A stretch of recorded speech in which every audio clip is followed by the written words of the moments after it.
Did you have any idea what was going? I mean, nobody told you what was actually happening. We had no idea. You knew Israel is undoubtedly responding after this horrific terrorist attack.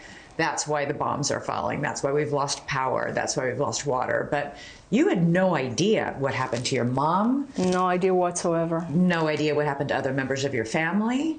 No idea what happened to the rest of Israel. No. It's like a casino. There's no clock. Mm. You never know what time it is. Yeah. It's like a Russian roulette. You don't know if you're going to be dead or alive. Aside from running water and electricity, another thing was missing: humanitarian aid and medicines Judith needed for an injured hand and a thyroid condition. I'm just curious because the Red Cross there's been a lot of, we know that Israel has said the Red Cross is not delivering medications that many of the hostages need. We never had, they don't let anybody in. It's not even, I mean, I don't know how it's supposed to function. All I know is that we did not receive, the Red Cross never came to us, ever, ever. Several of the people being held hostage still really need these medications. Some of them are elderly and sickly. Yeah. I think the whole world should know by now this. People right now are hurting and are raped and are being humiliated. So nobody ever brought you either antibiotics? They did not. The Red Cross never came. And you never got antibiotics or the thyroid medication? So I'm getting too emotional. I don't want to talk about this anymore. Okay. Did you know that they might release you? Oh, they said that played with my daughter's brain, and I said, don't believe anything. You have to believe only what exists, and right now, at this minute, we are existing right here. So you told her, don't get hope, that you were going to be released soon. What were they telling you? That they want 7,000 prisoners for about 200 hostages back then. And Natalie looked at those numbers and she says, Mom, why do they want 7,000 for 200? She could not understand the ratio. Mm-hmm. Of course, that lopsided exchange rate has been par for the course in the macabre economy of hostage release negotiations. In 2011, Israel famously freed more than 1,000 Palestinian prisoners, including the future architect of the October 7th attacks, Yahya Sinwar, in exchange for a single captured Israeli soldier, Gilad Shalit. But for whatever reason, Judith and Natalie's freedom would not come at such a steep price.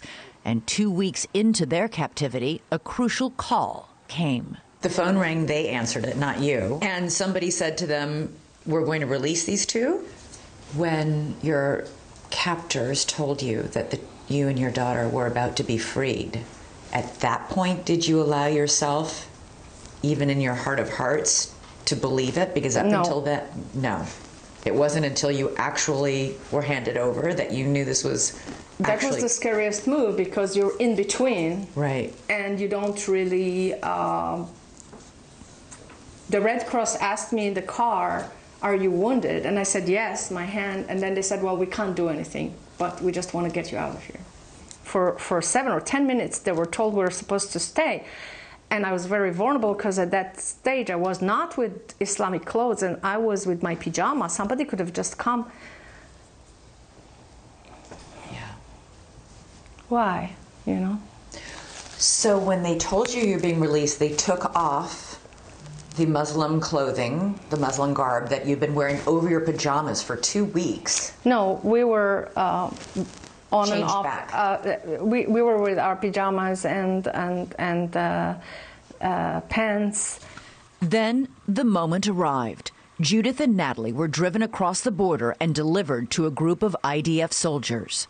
I was as frightened as I can be by then. I asked the commander to hold my hand. And he did. He took both our hands. I've seen the pivot. Yeah, between you and your daughter. My daughter didn't like that, but I didn't know that it was just an overwhelming moment that you just want to know that you crossed to the other side. And the first thing that we said is Am Yisrael Chai. Which means? Our nation is alive. Always will be. This is what God wants. Thanks so much for watching. Go to joinnn.com to find NewsNation on your television provider. And don't forget to click the red subscribe button below to get more of NewsNation's fact-driven, unbiased coverage.